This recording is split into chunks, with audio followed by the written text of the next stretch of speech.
Everybody, this is Bonnie Vandermeulen, Training Coordinator for Wisconsin Facets. On behalf of our entire Wisconsin Facets staff, I'd like to thank you for joining us today. Our webinar today is entitled Working with Parents of Exceptional Children and Community Agencies. Our presenter today is Shannon Stewart.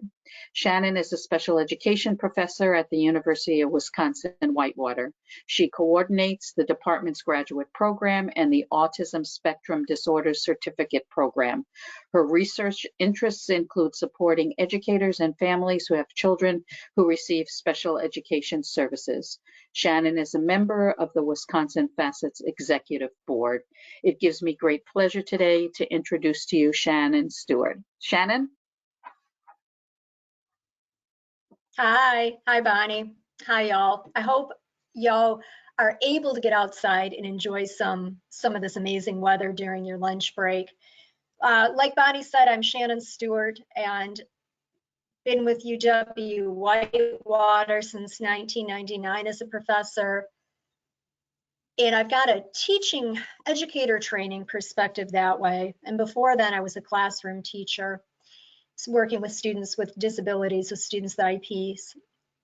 I'm also a parent of 2 daughters who have needed accommodations. And I've been on the Wisconsin Facets Board, I think, for about 8 years now.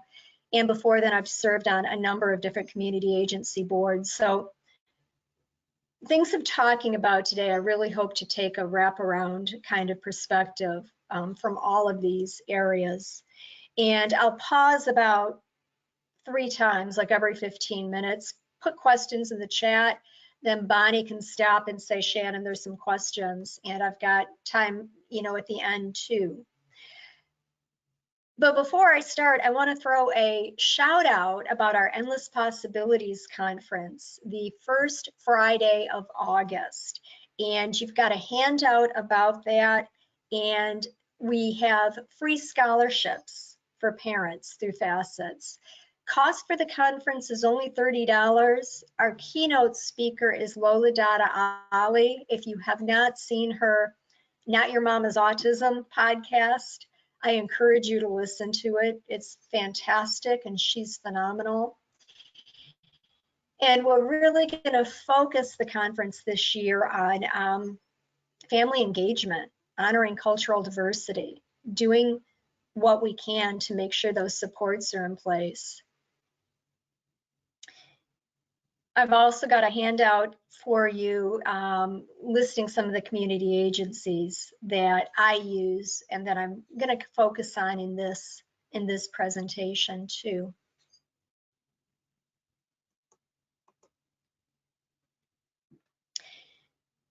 I really want to take a shift from parent involvement to family engagement, because so many of our students aren't represented by parents necessarily, but they are represented by families. And families take lots and lots of different forms.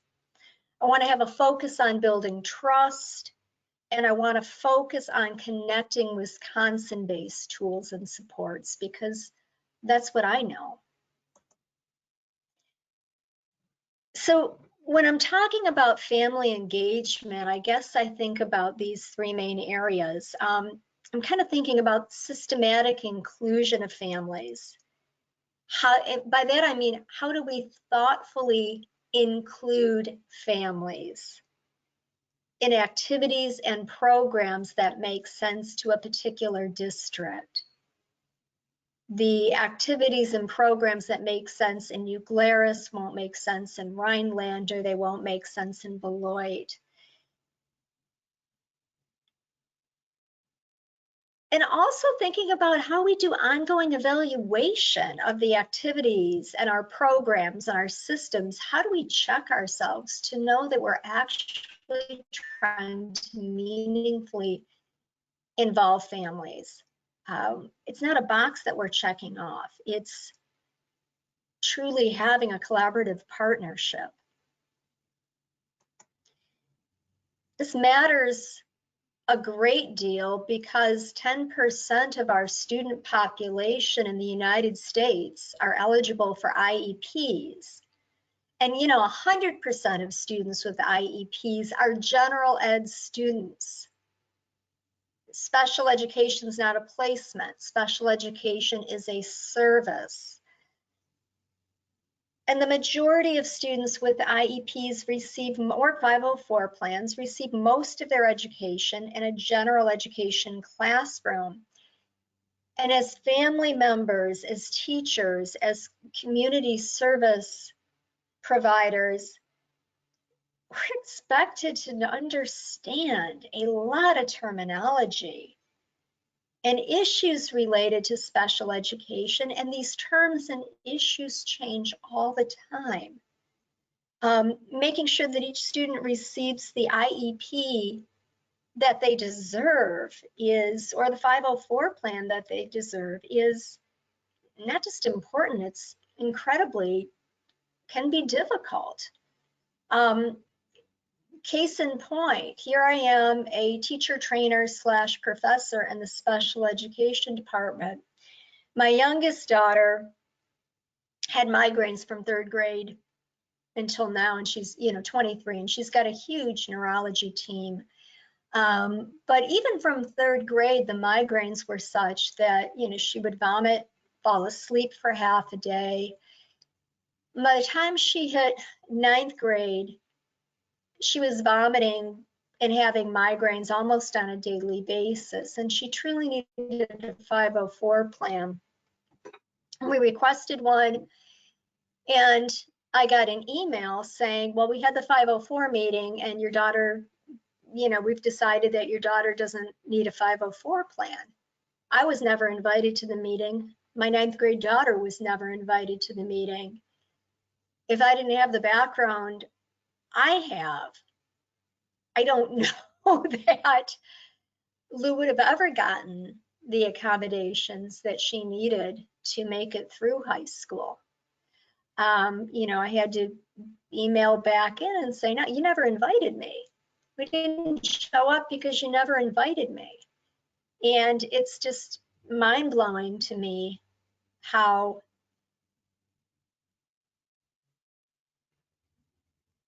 kids and families can truly get lost in the system. So I guess I'm asking us today to shift from focusing on parent involvement to family engagement, because I think it enables us to support students more effectively. I truly believe that we need to build trust as a foundation to engaging families.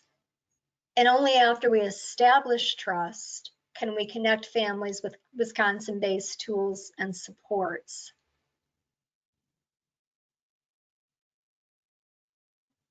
So yeah, these are my learning objectives for today along those lines.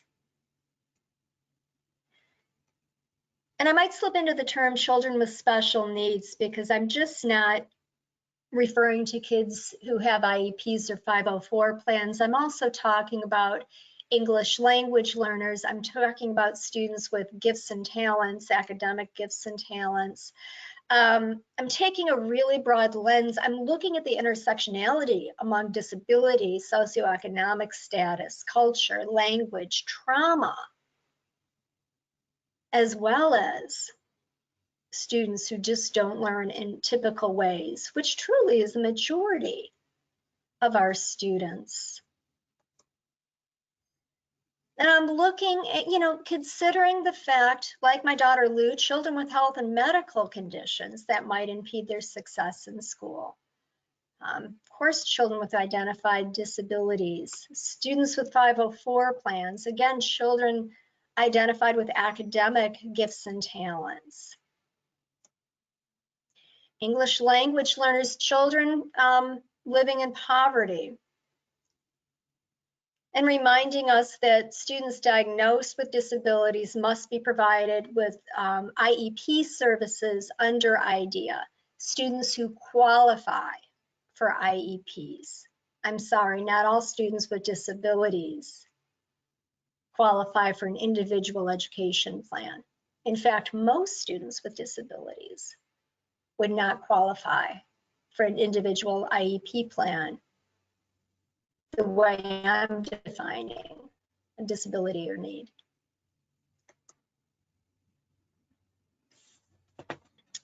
And looking at the special education law, I'm looking at our founding, the founding principles of the IDEA. And, parents have the right to participate in all decisions regarding the education of their children with disabilities, including participating in meetings related to the evaluation and identification of needs and educational placement of their children. Meetings related to the provision of FAPE, free appropriate public education. The team that develops, reviews, and revises the IEP. Parents have a right to not just be included, but be sought after as equal participants and encouraged to participate in the way that makes the most sense for them.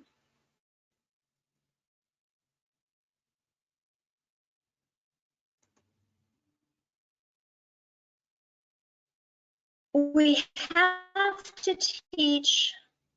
treat teachers like the professionals they are. Teachers possess the beliefs and mindsets to effectively engage families. And one of the difficulties I'm hearing right now from my pre-service educators, my students, my graduate students, and I have 192 of them right now.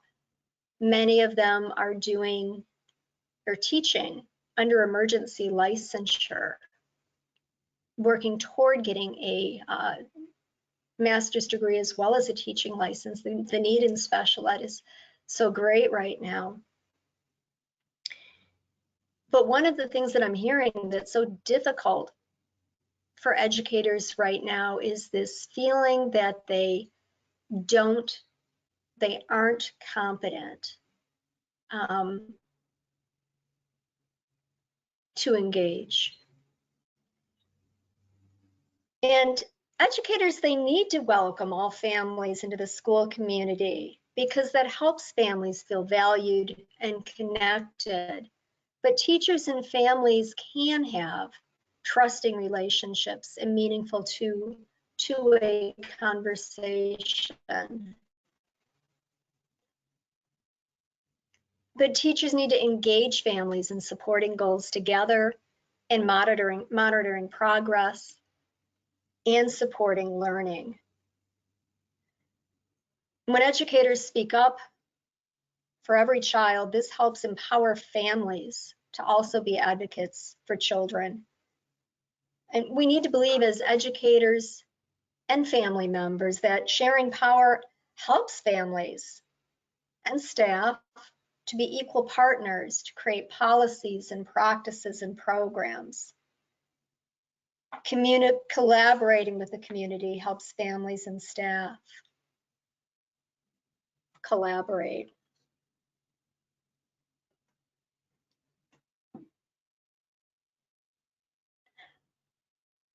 Classroom family engagement. When I think of parenting, I think of helping families with their parenting skills by providing information to children's developmental stages. When my oldest was in kindergarten and first grade, she lacked a lot of core strength. First of all, she was actually a kid who broke her arm while reading. But she was kind of like a floppity kid, and I really didn't know a whole lot about motor control. But we had a phenomenal elementary phy-ed teacher, and he kept telling me, Shannon, just get a big ball and have her sit at a big ball, on the big ball, like while she's eating dinner. Have her sit on the big ball while she's watching TV.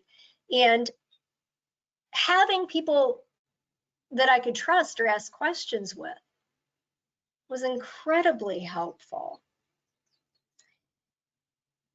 Communicating, educate families about their child's progress and school services in ways that work for them. My oldest daughter, that daughter with the floppy motor control, works out of a middle school in North Minneapolis right now. And she's turning 26, and she's been doing that for a number of years. But her students and families have lots of intersecting challenges. Particularly, there's not easy traditional ways to always communicate with her families. You know, a lot of her families don't have phones, and if she does text somebody, she might end up getting somebody who's living in another state. One of the things that really helped her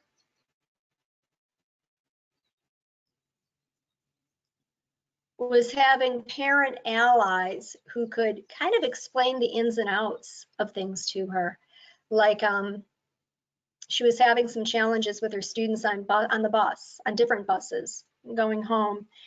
And one of the moms explained to her that the reason why these kids have beef on the school bus is that right now there's fights in the neighborhood between these families. And Olivia had no idea. Having a trusted parent ally, though, helped her kind of understand what was happening on the bus. Helped her also understand that if she was riding on the bus with the kids going home, she could pick up a text or a cell phone from one of her students and communicate. Might not be the parent of the child who was causing behavioral problems or struggling, but definitely she could communicate with somebody who knew that family. And having that trust developed has been super fantastic. And they've also found ways to get parents into the school building.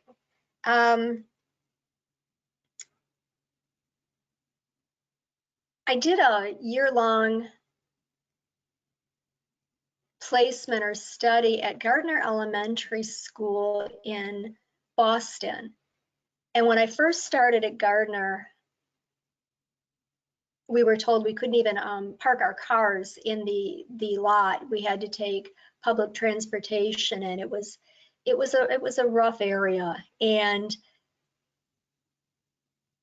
we worked with colleagues from Boston College, and I worked with the school administrators, the families, and the educators to develop a wraparound system where the building stayed open until 10 p.m. every night, where adult learning went on after hours, where the gym stayed open for basketball, where the Boys and Girls Clubs monitored some of these hours, and adult education was run by a different agency. Medical services came to the school. And the school actually had a dedicated 90-minute math and literacy block. So for 90 minutes, they focused on literacy, 90 minutes they focused on math. And the principal and different teachers would do what's called walk-arounds, kind of like medical rounds. And you could go in and see what is going on in every single classroom every day. And students could be moved where they needed to for math and literacy. So they didn't, so using a multi-tiered system of support, it was much easier for students to get the specific supports they needed. They didn't have to stay in one room. There were several grade levels behind or above. They could go and get the services they needed.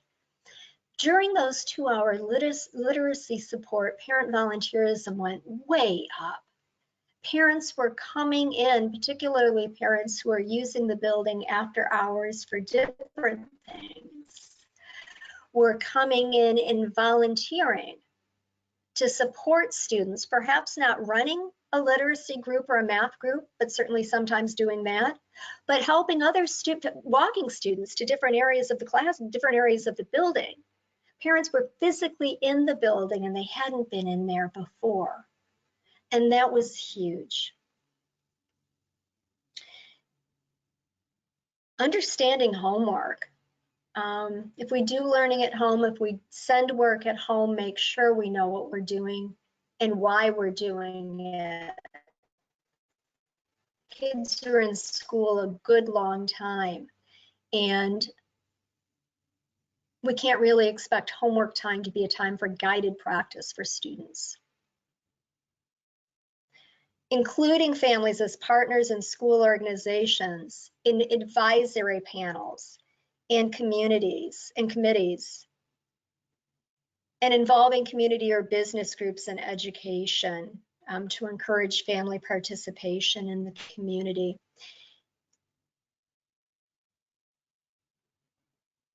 You know, again, I'm thinking, you know, in Gardner Elementary School, how students did that. Another school I know of is Gompers Elementary. I'm from Michigan. I'm from the Detroit area, and I've been following Gompers for quite a while. And here's a picture of students. There's the city health department and the Vision to Learn. It was a nonprofit. They partnered together to offer free eye exams for about 5,000 students, including students at Gompers. Gompers uses this wraparound approach. In Wisconsin, sometimes we call it a community schools model. And in this state, these kinds of supports can offer individualized services that can bring multiple systems together with the child, with the adolescent, with the family, to provide an individualized plan that meets the unique needs of the students. In Wisconsin, I believe that most counties and tribes have a coordinated service team, like a team consisting of school staff, community service providers, family members. And, you know, thinking about Gompers, I'm thinking about how it just makes intuitive sense to help students by directly working with community members that are right in there.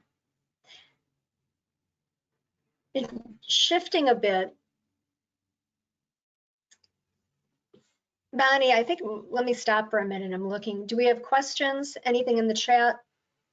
I do have a question for you, Shannon, quite a lengthy one here. Let's see if I can get it all for you. It says, what happens when the school does not want to receive the training? My son is a first student with severe autism, and they do not know how to work with him, and they keep me out of the IEP meeting. He is nonverbal. He's learning English because his main language is Spanish, and the one in charge of his IEP, hang on a minute, doesn't necessarily contact me and others.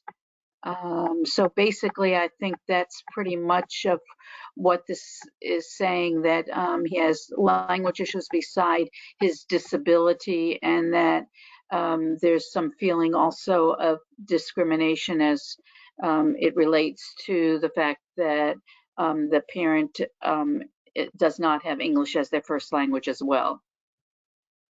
Yeah, absolutely.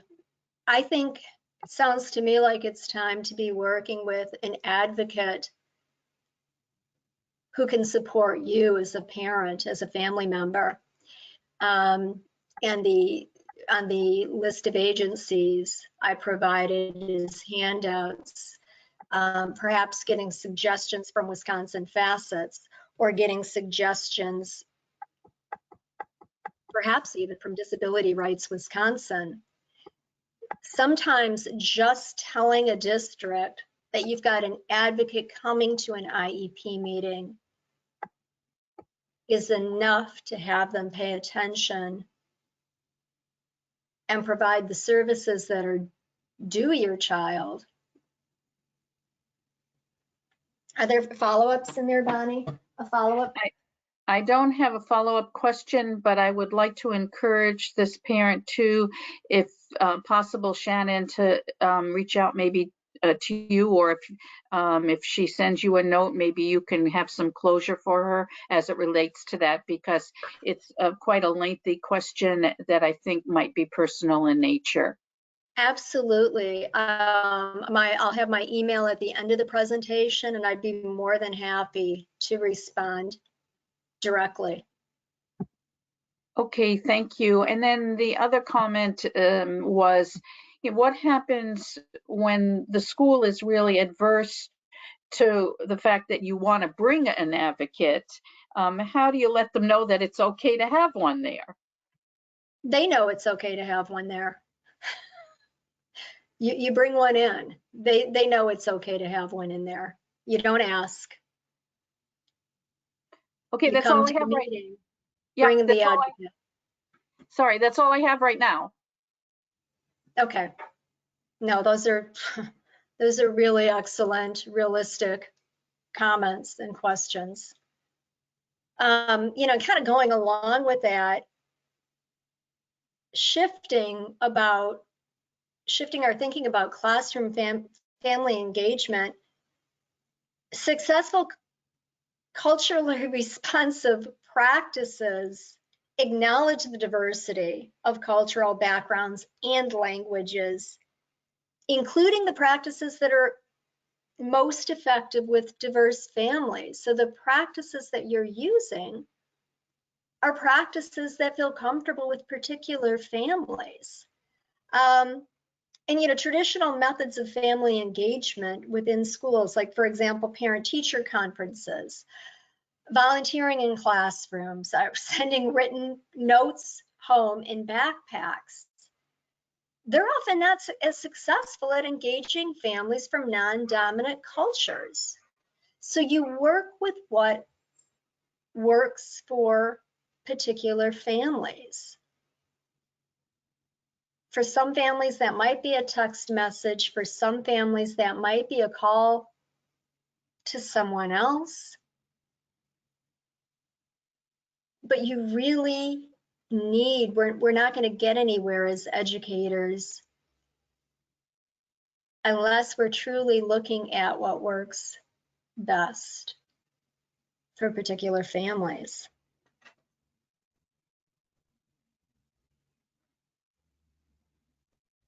We as teachers, we so often mistakenly assume that parents aren't interested in their children's education.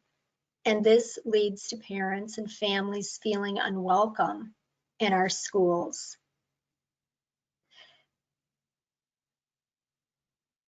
I know that. My wheelhouse is schools. I'm comfortable in schools. I wasn't even invited to a 504 meeting initially.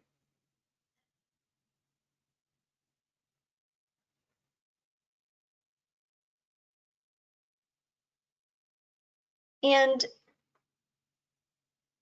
my head is just full right now of thinking of different ways that things that I know that are going on right now. Again, my daughter, the daughter in Minneapolis, her best ally at work right now is the school engineer, the school head custodian, who is a parent of a child with autism spectrum disorder in her program. Without being close and connected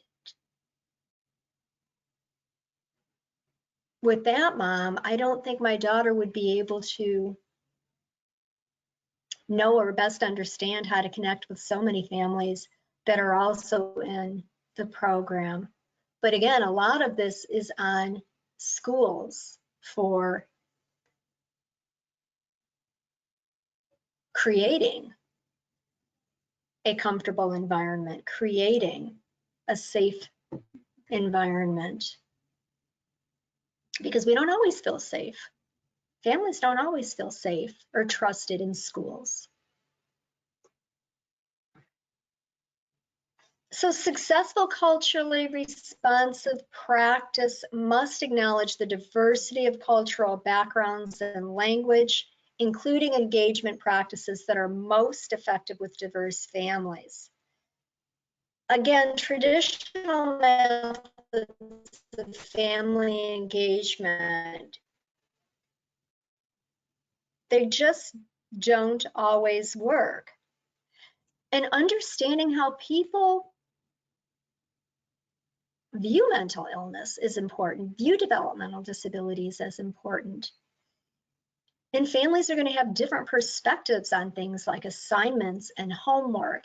And, you know, in the autism, the field of ASD, one of the biggest frustrations that many of us have right now are districts not always welcoming or acknowledging or collaborating with folks who provide in-home services. If we could do better at getting our ABA service providers to provide some of those hours within the school setting, districts could be better trained on specific services. Service providers, outside service providers should be part of that child's IEP. Everyone who is working with that child should understand what that child's IEP goals are. So, you know, the whole team is working together. And again, recognizing where there's differences in perspectives regarding educational systems and services.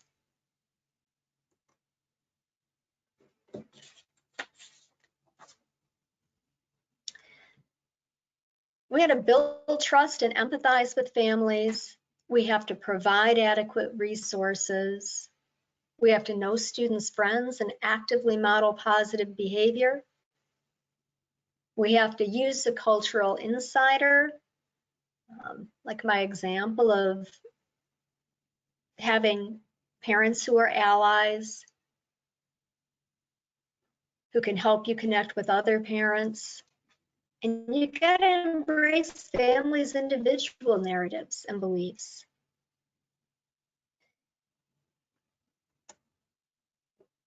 I'm gonna throw a mention too to working with lesbian, gay, bisexual, transgender, and questioning LGBTQ students and families.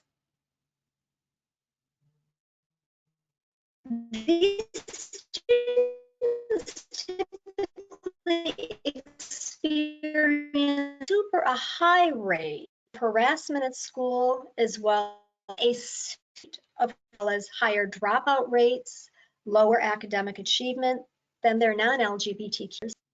Administrators and teachers need to make concerted efforts to create a supportive school community and engage LGBTQ youth and their families by including sexual identity and gender identity or expression as a protected category in district and school policies. I had a young person who graduated last spring, and they were not allowed to use their preferred name in the graduation ceremony. They used the name that was on the birth certificate, even though it's a name that parents didn't use, teachers didn't use, the student hadn't used. All of the student's friends didn't know the student by that name. And it was horrifying and embarrassing for that student. And the student had specifically requested for the name that they had used for the last several years to be included in the, to be read out loud at graduation. And that request was denied, and it shouldn't have been denied. So using practices where our students who come to us to learn feel safe. And, you know, I'm thinking about working with parents, working with children of parents who are incarcerated, because students with incarcerated parents face particular challenges to family engagement. But we can still work to provide a safe, supported environment that engages the student and the current caregiver, and at times the incarcerated parent. We can share information with caregivers regarding school successes and challenges, regarding academic, social, emotional, and behavioral concerns. Really bump up the communication we're making with wherever that student is living and being supported. Connecting the student and family with community resources and services that address particular needs of children with incarcerated parents. And advocate for children with incarcerated parents. Collaborate with school-based mental health providers.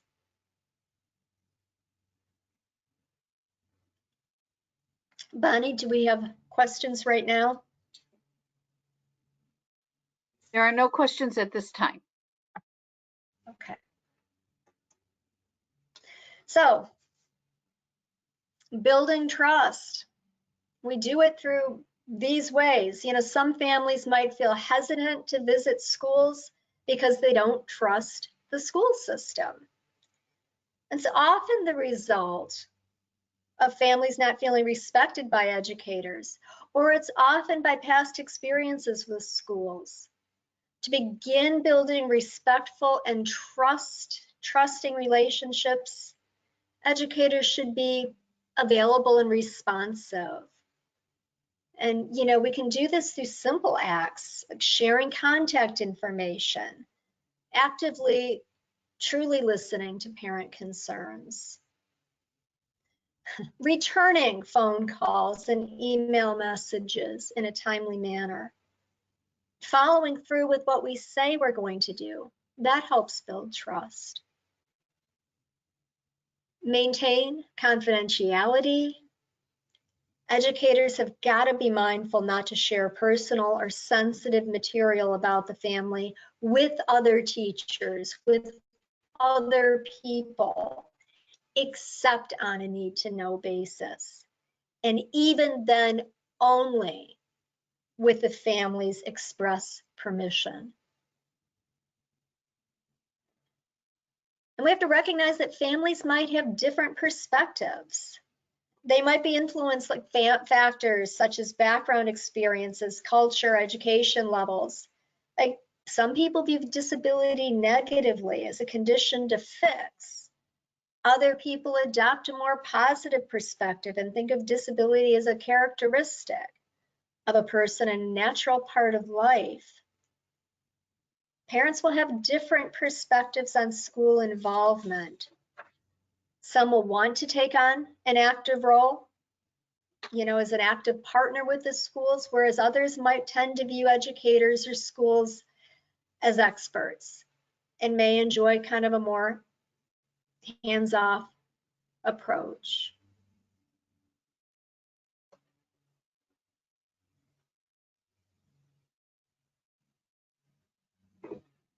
And some parents might feel hesitant to visit school because they don't trust educators.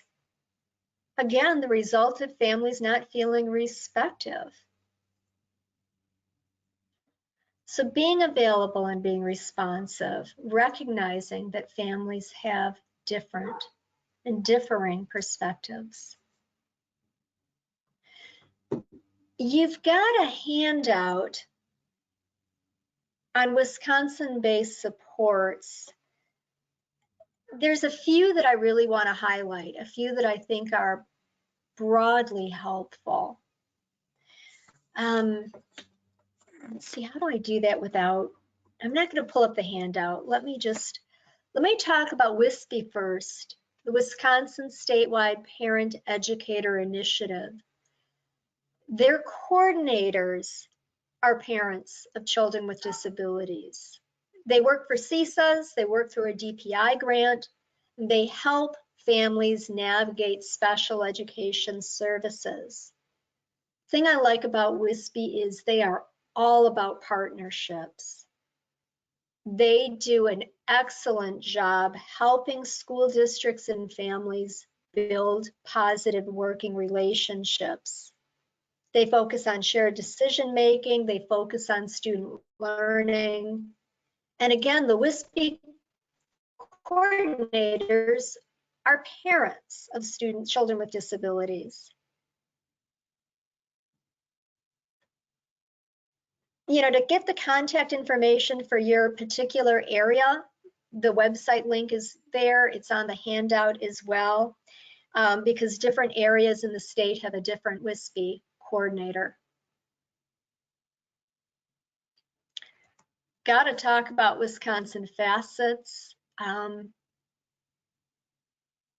learned about Wisconsin Facets through attending one of their conferences and started working with them pretty shortly afterward. I've been amazed at the assistance and training Facet supports. And I know this is a Facets-based webinar, but I'm just, being really honest here. Wisconsin Facets is the federally funded parent training and information center, not only for the state, but I think it's a 16-state regional area. Their mission is to provide and broaden opportunities that enhance the quality of life for children and adults with disabilities and their families.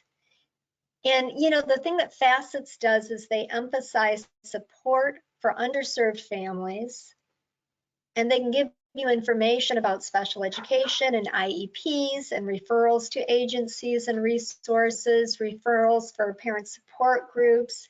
I often think of Facets as the place to go where you don't know what questions to ask,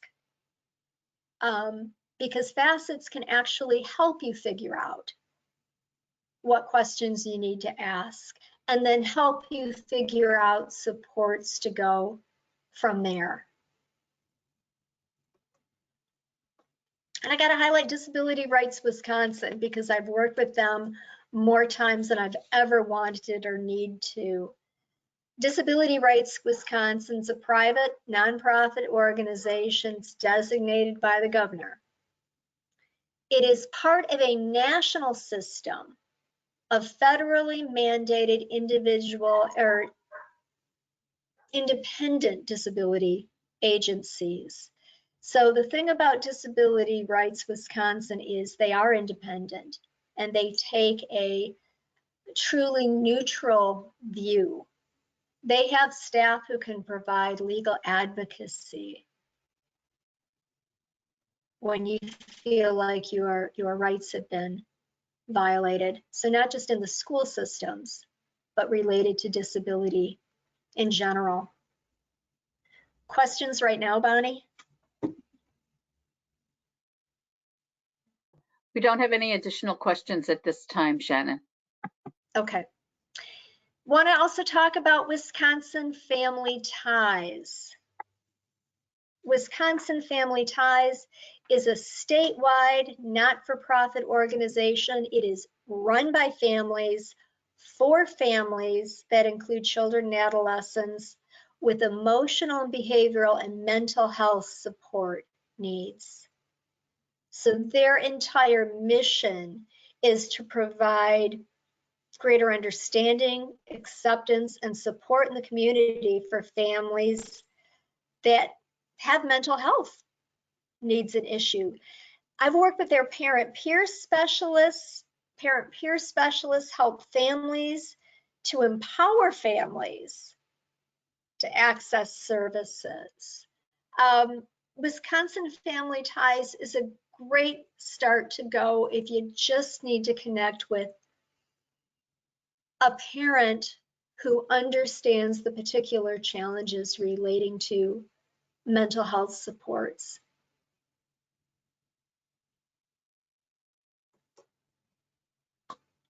So in summary, I think family engagement is essential in determining the best educational setting for children with disabilities. Helping families negotiate the complex process of identifying children with special needs and the legal procedures involved in making placements. It's an important task for teachers, but that relationship that needs to happen is ongoing. I am here if you want to, if you have direct questions for me, you can always call my office, 4877-472 You can also shoot me an email at any time, and I know Bonnie could get questions to me as well, but my email is up there too. And I did leave some time at the end for questions, so Bonnie, you can let me know if we've got any of those right now. I comment in part of a question. One of it is saying many parents are pretty knowledgeable about their child's disability because they spend a lot of time with their children. And so they know what maybe some of their children's special needs might be. But a lot of times the school is not real happy with listening to what the parent has to say. Do you have some suggestions about what these parents might say to the school to encourage the school to become better listeners to the parents?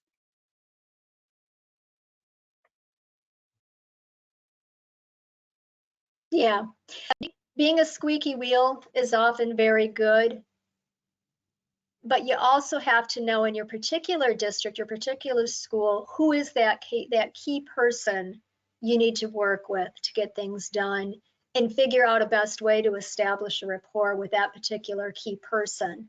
It may take having an advocate coming in with you. Often that key person is not the classroom teacher. Sometimes, usually it is, but often it could be a program support person. It could be a case manager who is not that child's main teacher. But finding out as a parent who you need to connect with to flip the belief system is really important. So, you know, it is a combination of continually being there, asking, squeaky wheel, perhaps getting an advocate in to work with you, but also figuring out, how does this particular school work? And yeah, it's exhausting. It is a lot. And it shouldn't have to be that way.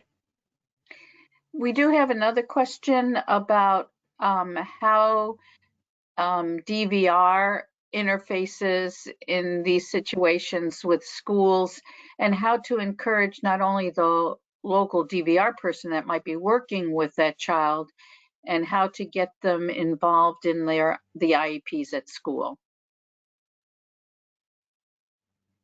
Yeah, it's my belief that students need to be learning how to lead their IEP meeting before age 14, for sure.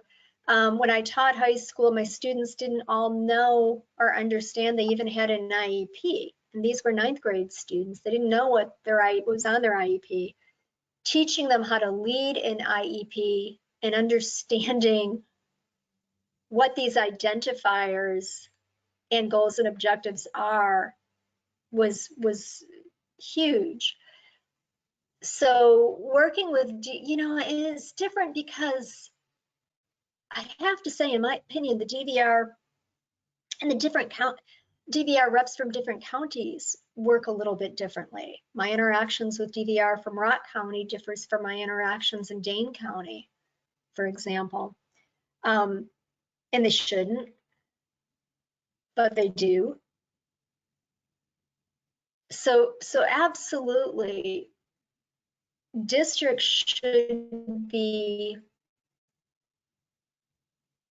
taking the lead and connecting with community agencies. And if they don't, families can and should feel enabled to step in. Community agencies or DVR can and should feel enabled to step in. It's a problem. It's absolutely a problem. And the last question that I have relates to when a child leaves school to go into like an in-service, a mental health facility, you know, and how does the school get involved in the child's reentry back to school?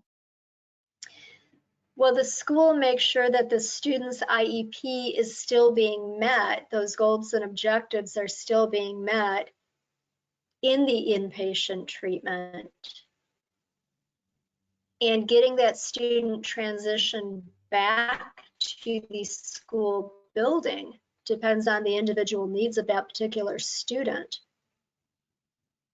But a district can't be doing it without input from the hospital setting, without input from the family and the student themselves, and without meeting for all those pieces together. A student may not feel comfortable immediately dropping back into full day school without the ability to perhaps get up and leave the classroom or have a safe designated space, for example.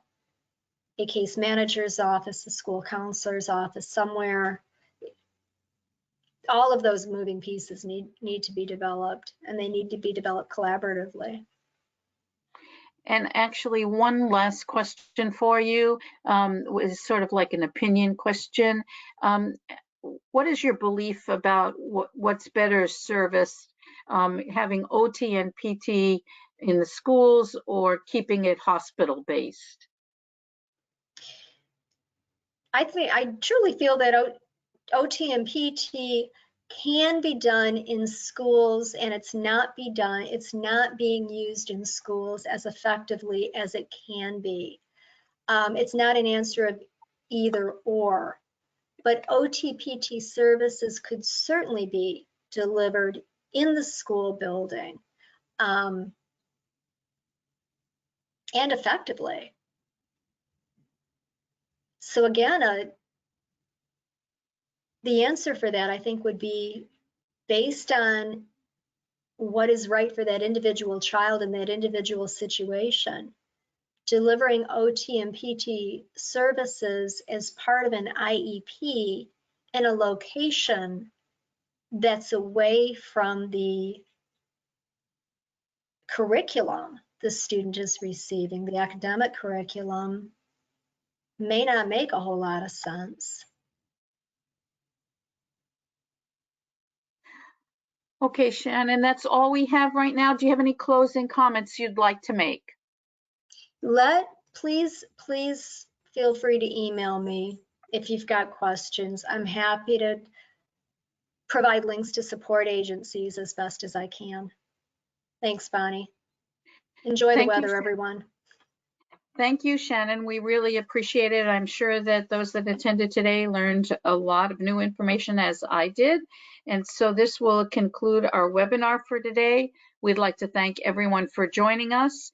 Please be reminded that Wisconsin Facets has over 100 scheduled trainings and webinars for the year 2022. And please feel free to check out our website calendar and register for any of those upcoming trainings that may be of interest to you. Also, please watch for the short evaluation that'll be coming your way after today's live presentation. Again, thank you, Shannon. Thank you, everybody, for joining us today. Have a great rest of your day. Bye-bye, everybody.